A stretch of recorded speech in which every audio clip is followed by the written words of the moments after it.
Welcome back to another episode of the Wealth Juice podcast. As always, it's your boys Ryan and Corey here with another episode for you.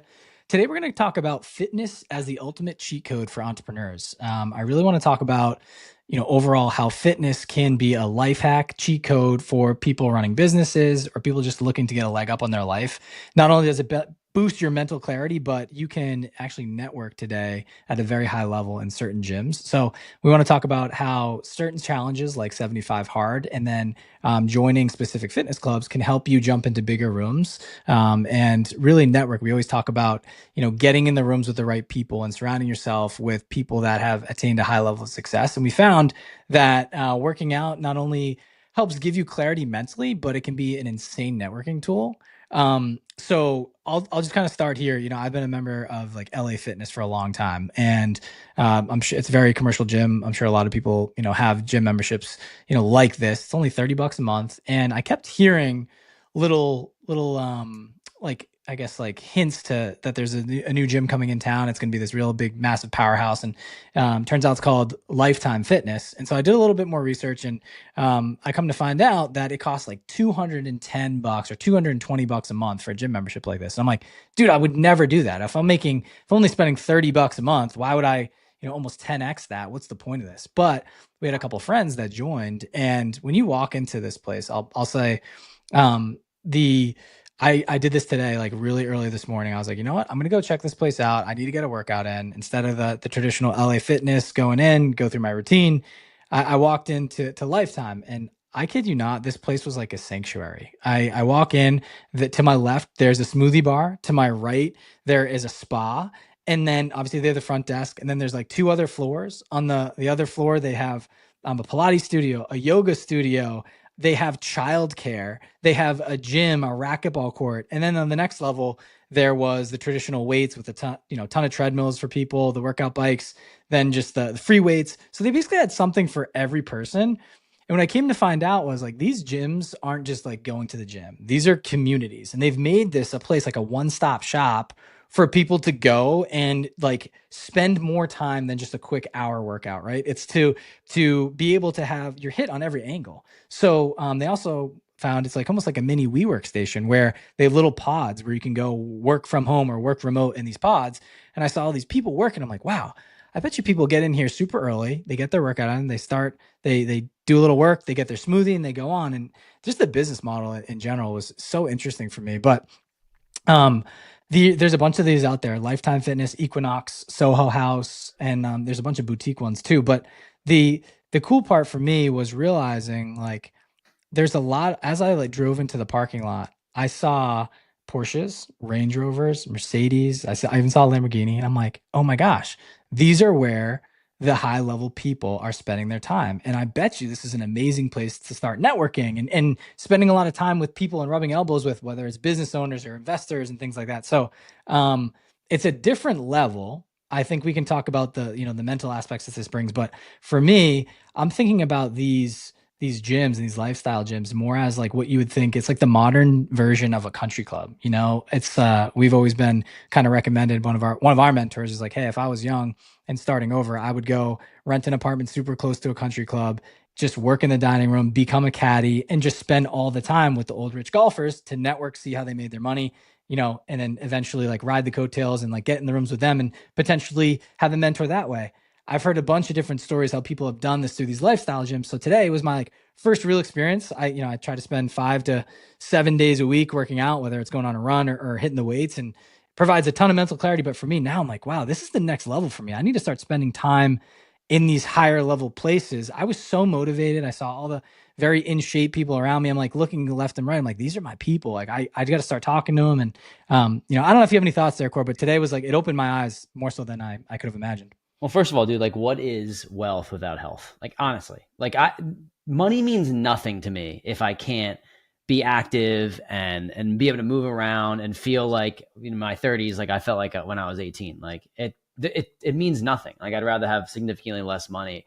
So it's always been a big part for us. But I also think you're 100% right, dude, with the country club vibe. And although the vibe is different, but like what I think people get wrong about fitness in the gyms and stuff like that, and we'll talk about a number of things for you to actually like help this in practice for you as like, but the other day I have an example. I was in the gym and I'm in there like you are.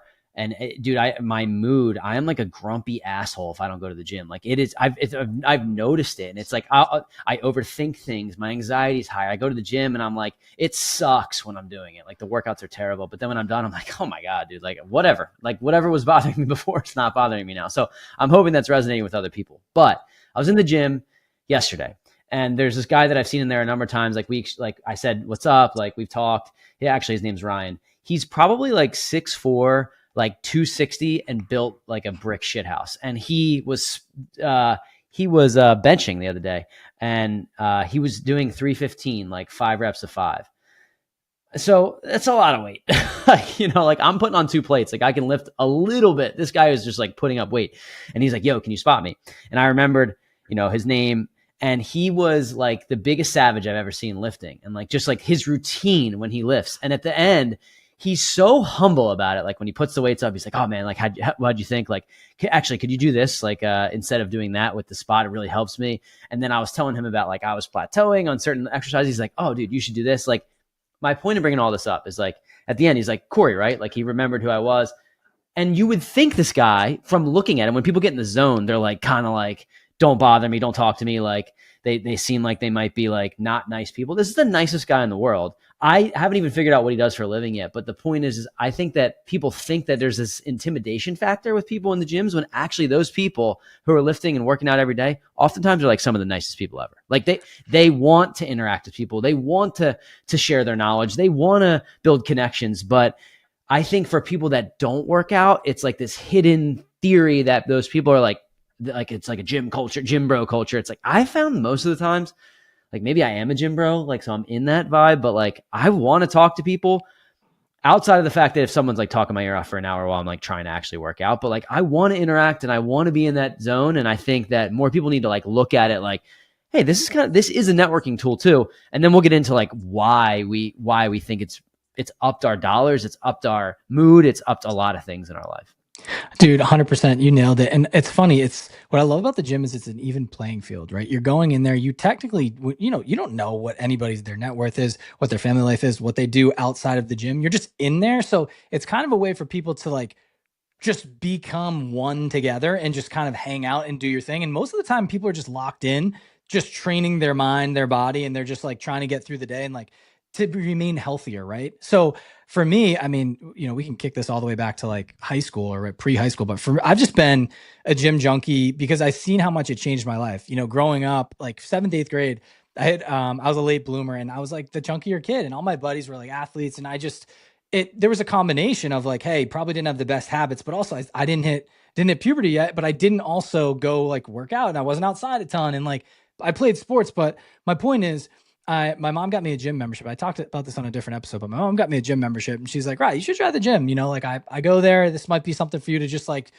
channel a different version of you or whatever. Right. And like most people probably like, mom, you call me chubby. Like, what am I doing? I was like, all right, mom, I'll go with you. So, I got there and this was as I was going, it was going from like 8th grade into high school, which was cool. So it was like the perfect time and it hit at the same time I hit puberty, but also I started hitting the weights and then I got on the treadmill and I started running and I'm like, I feel like a different person when I'm leaving this place. Like trust me, driving to the parking lot, you're like, I don't want to go in here.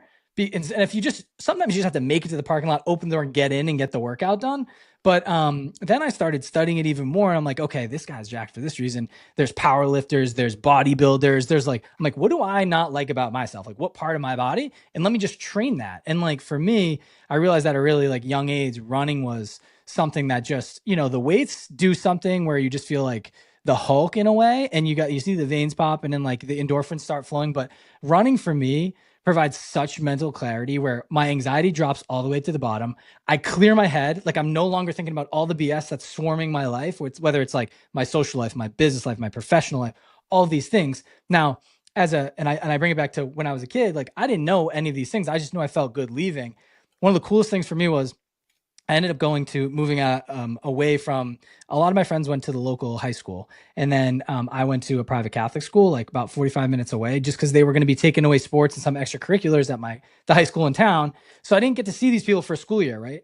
I come back, continue to go to the gym, and I remember going to the movies with a bunch of friends. We had like reconnecting, and it's just the thing to do on the Friday night.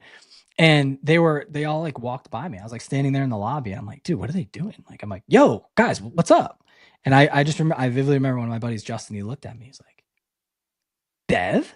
And like, he didn't even recognize me. He's like, holy crap, dude, what did you do? You're like, I don't even know. I didn't even know that was you. You look like a different person.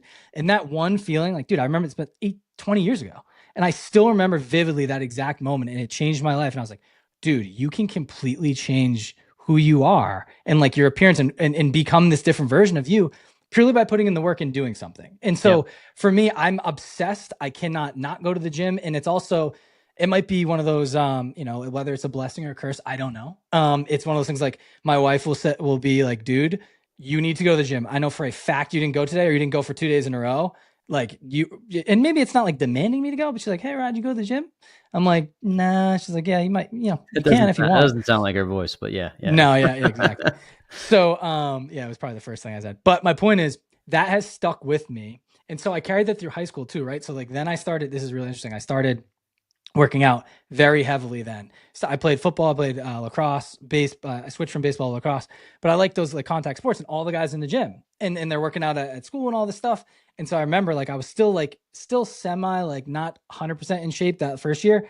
I won the superlative most changed from freshman year to senior year. And because I was obsessed with the gym, I had like an 8-pack. I remember we went on this cruise and like for one of my friend's dad was like, dude, like you're fucking shredded. What are you doing? Like, what are you doing for workout? I was like, this is part of my identity now, bro. Like I got hooked and I was so obsessed with it. So then my health became a real big thing. College, same thing, joined the powerlifting club and like all this stuff. And like, I had to go to the gym, but my point is it has helped people. It carries into the next thing you do. Right. And like now I attack everything like the way I do at the gym and like, I eat healthier. Business, right? I'm regimented. I don't mind grinding hours and putting systems and processes into place because I know I've done that at the gym. And like, it's this strange thing. It's carried through. And I know so many entrepreneurial stories where the gym and working out and bettering your health has also changed a lot of people's lives. One example I wanted to bring up was to kind of coincide with the lifestyle gym.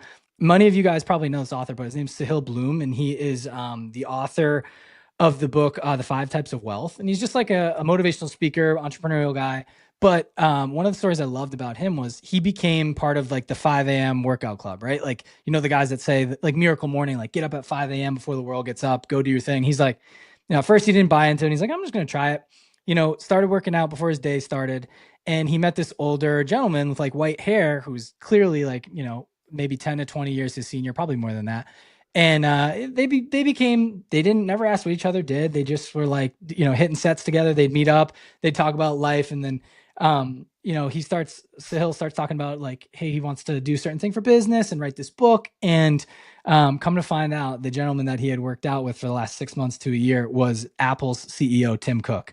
And it became his business mentor and stuff like that, where it's like, you're bringing together, you're both trying to maintain your health, trying to get better, trying to keep yourself sane. But then also you joined a higher level fitness club as a networking piece, didn't even know that you were going to meet Apple's CEO and he became your mentor. And like, this guy's now uber successful. And for me, it tied all the worlds together. I'm like, dude, I heard that story like last week. I'm like, dude, I'm going to Lifetime today. F it. I don't know. And I did this, dude, but like even the playing field, I think you just said something about this. Like, you don't know who's who. And like, it kind of like puts you on, like, if you're talking to someone in the business world, like they might have an ego about it and you don't know who they are, but then like going to the gym, the things here, think about this: consistency, discipline, confidence, those 3 things. Look, Ryan and I are not like it. I've always said this. It's funny. Like, I'm 5'8", maybe 5'9" on a good day. I think you're maybe an inch taller, or I don't know, 5'9". We're about the same height. We can't control our height. And I've heard in business world, like the taller you are, like the more business you do, like people just, I don't know. It's like kind of like the mating thing. Like if you're 6'5", like you have a good chance of getting an attractive mate. But one of the things that you can control is the way that you present yourself. So like the clothes you wear and like how disciplined you are and like what you look like. And like people can call it vain, you can call it whatever you want, but as long as you do it humbly, like that is the number one thing you can control. So if you're having trouble, like, hey, I don't know, my income's kind of out of whack, like I'm not making as much money as I thought, like I would implore people to dive in on the discipline aspect, dive in on the gym, shape yourself, like truly like shape your body. And like, even if it doesn't have to be like dude, there's like 10 times the amount of millionaires than there are with people with six packs. Like it's like, so I don't even know if I consider myself having a six pack. I don't know, but I'm saying it's just like, that is actually harder. But if you can do that and show up with the consistency and show up with the discipline and just make progress, whatever it is, like we're not saying like you have to be a bodybuilder, but just like if you can just make progress and go towards like a certain goal of yours, the rest of your life is, I think, in my opinion, it's been like a little bit easier to like be respected by people, and you show up with in such a more confident way. You're just like, hey, I'm here, like, you know, I have something to bring to the table. Like if I'm disciplined and I get up at a certain time and I go to the gym X amount of days per week, then like I can make X amount of calls. Like I can follow up on X amount of things. Like I can make X amount of, I can put X amount of systems and processes into place in my business, in my life, and try to increase my income that way. And I just think that there's an innate respect that you get by being somebody who takes care of themselves. And that's really what this comes down to, is like taking care of yourself. And again, you don't have to be like this crazy fanatical, like gym bro. It's just dial it in a little bit more. For me, I'm not even preaching. I'm just telling you what's worked for us. Like it's been awesome, you know? Yeah, it's dude, it's an internal battle against you versus you at the gym, right? Like you're not doing it for anyone else. You're just attacking yourself and you're trying to make yourself better.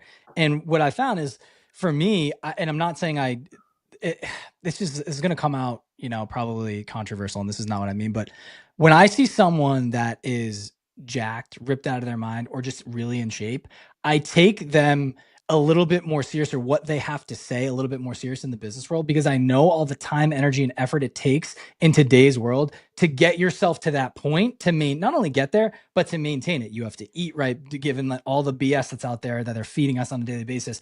You have to get up, you have to spend at least an hour or two in the gym. And then there's so many more things to that. So you're giving yourself attention and making sure that you are disciplined on your own. If you're taking this level of accountability to yourself, then I think you're going to do that in business. And that's not always translatable, but I do think other people think that way too. And I heard this on a podcast and I loved it. And I forget exactly who said it, but they said the bicep vein is the McLaren of the human body. And I was like, dude, for a car guy, you nailed it, man. I tell people, I say that shit to all my boys all the time. And so for me, I'm just like, keep that vein, dude. Like just keep up with it. You know, at the end of the day, all this extra stuff doesn't matter. Like the big house, the cars, the whatever, like you need to be around to be able to enjoy those things. Right. And so my point here is like, this is awesome to talk about as a networking tool, but it's a great thing to build confidence, reduce stress, give yourself mental clarity, you know, build up resilience and discipline in your own life. And then it gives you this self-confidence and self-image. So when you walk into a room, you have this thing, like we've talked about this, Corey, like when we go into certain rooms, it's like, you know, some people light up a room, or they're just like, people are drawn to them, that magnetic feel. You can't do that if you're just like standing to the corner off to your own and like kind of hunched over. It's like you walk in, shoulders back, you're looking for people to talk to, and you're like, you're bubbly breath of fresh air. And that comes with, I would not be that guy if I didn't just go destroy the weights or hit a run and just feel normal. So like it regulates you. And so my point here is, overall, these things are a way to better every single aspect of your life. And people are doing this. What I loved about today and like this whole, like, I guess, community is like people are taking it a step further, and there's challenges that you can do outside of just going to the gym.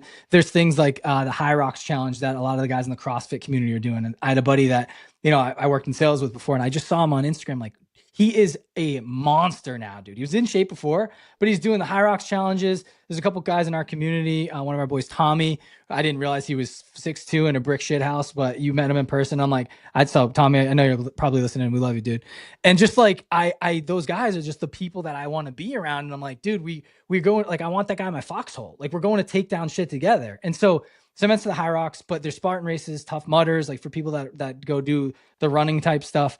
But then one of the cooler ones is 75 Hard, which Andy Frisella, he's a big, I want to say he's like a fitness supplement owner, like company owner. So I think he's got like proteins, shakes, all these things. I forget the name of his company, but you might know. But my point is, you did 75 Hard. I want to talk about it. Maybe you can explain what it is. But Yeah. this to me, I hear it's so common in the entrepreneurial space and like small business owner people, like they're like, oh, you've done 75 Hard. Like immediately it gives you this sense of like authority and like, okay, like I mess with this guy. I think there's a line in this game where it's like, I've thought about this too, where like I really want balance and like I want to enjoy my life. So like getting to a point where like you have this like super low body fat and you're not enjoying your life, you're not like eating stuff that you want to eat. Like I don't know. I think to each their own. Like do your own thing. But the whole point of saying this is that the more in shape that you get to a degree, it helps you in every other aspect of your life. But I'll talk about 75 hard, and because this was the beginning of my fitness journey, I like worked out, but it was very inconsistent. I didn't have a plan, kind of like business. Like I was dabbling, dipping my toes in. But 75 hard is this, and I recommend anybody do this because it will shift your entire mindset to a different way. So it's 2 45-minute workouts a day, one outdoor, one indoor. Now the outdoor one can be a walk, so it's like 45-minute walk, 45-minute workout. Okay, this is 75 days straight.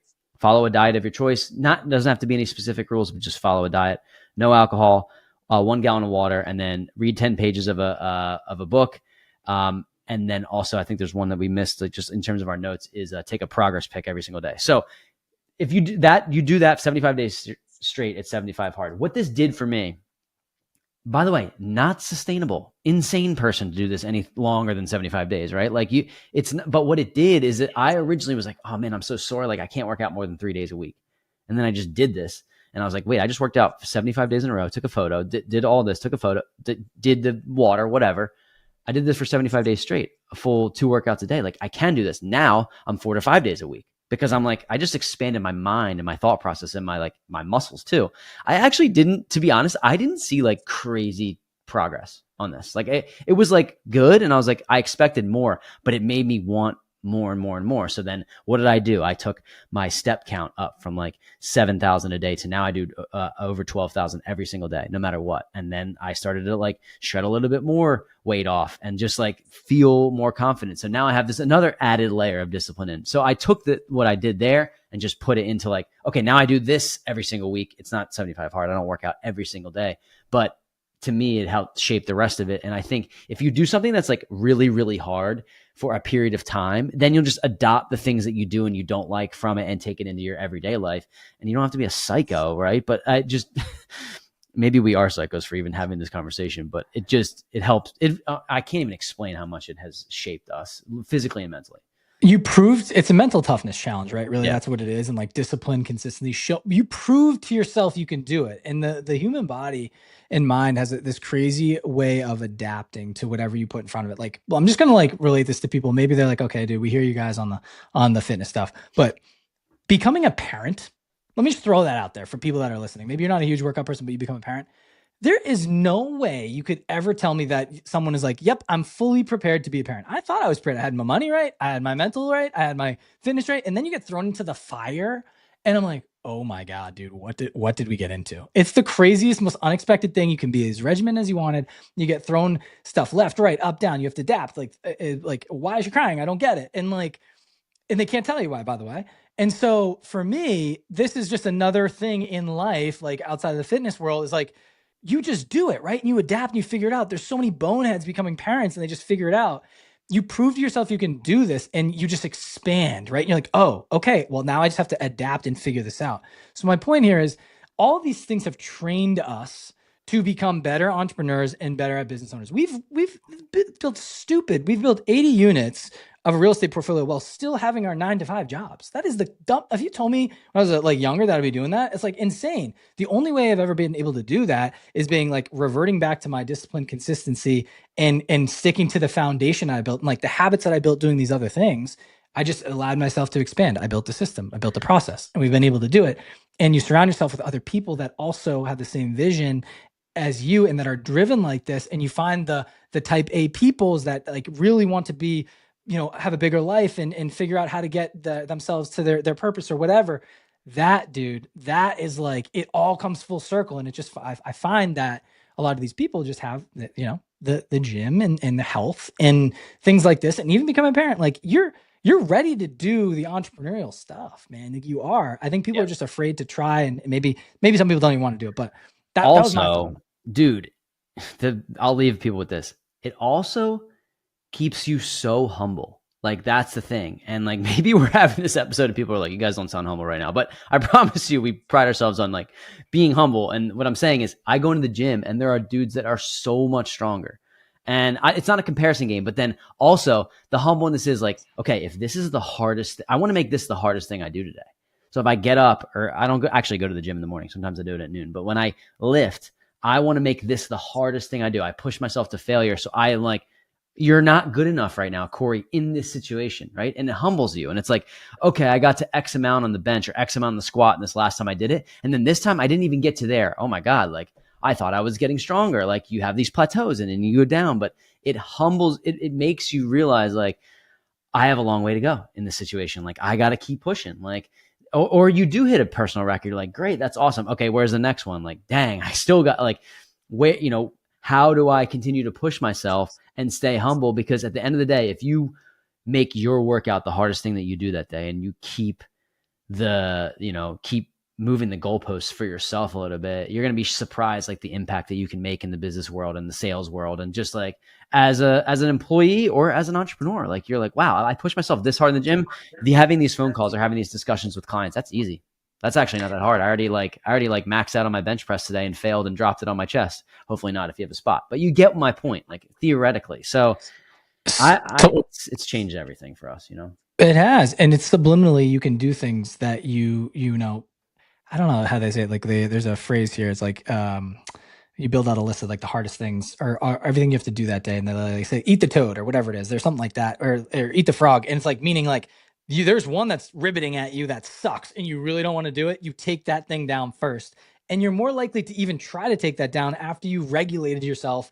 And you're like, you know what? I already just worked my ass off at the gym. I feel like I'm ahead on the day, right? There's like, we talk about these sometimes. And I had like a coach come in, a sales coach at one point. He said there's prevent pain tasks and there are gain tasks. And a lot of times prevent pain tasks are like, oh, the things you have to do every single day to maintain what you have to maintain. For us, it's like writing the podcast episode notes, writing the scheduling the social media posts, like the things to maintain the business, right? But the gain tasks are like working on the business. It's like, dude, what is going to make you feel like you got ahead? Did you build a new lane for the business, build a new system out? Did you connect with a new person? Like you're driving ahead, not continually running the hamster wheel. And for the gym now, like for me to go, it's become one of those things where it's like, now it's like a regulated to keep my machine going. It's becoming a prevent pain task. But in the beginning, it's something that you don't have to do on a daily basis. So it's like a gain task. You feel like, whoa, I just did the hardest thing of the day. Everything else should fall in line and it should be less hard for me to do that. So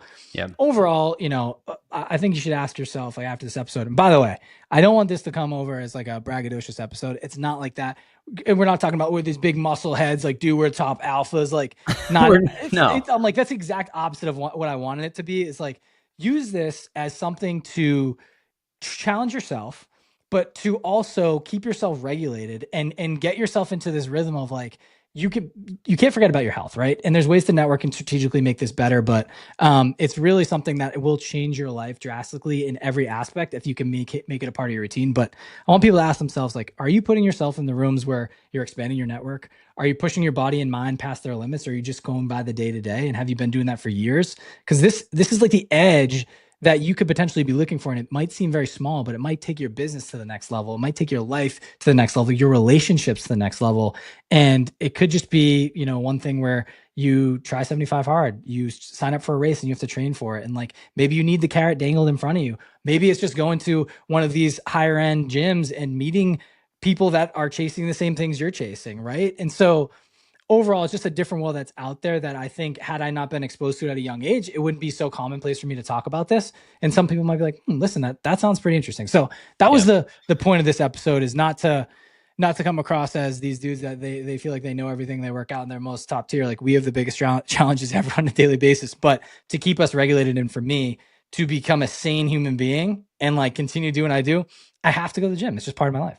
Yeah. Last thing I'll say is that when you surround yourself with people who are like willingly putting themselves through pain, you know what I mean? Like choosing the discipline and choosing to like hurt themselves at the gym in a way, not like actually get hurt, but like if they're choosing that, you got to think about like, oh man, these people might have the right mindset about like pushing them through tough times. Or you might want them to be your friends. Cause if they're willing to like push themselves through the pain of like working out and like shaping their body, man, if they had something go wrong, they're probably going to be willing to push themselves through that or push their friends through that too. So that is Like I want to be around those types of people who are like, oh man, I'm doing the hard thing. So when the hard things in life actually come, divorce, death, breaking up, whatever, like I want people in my life who have experienced hard things.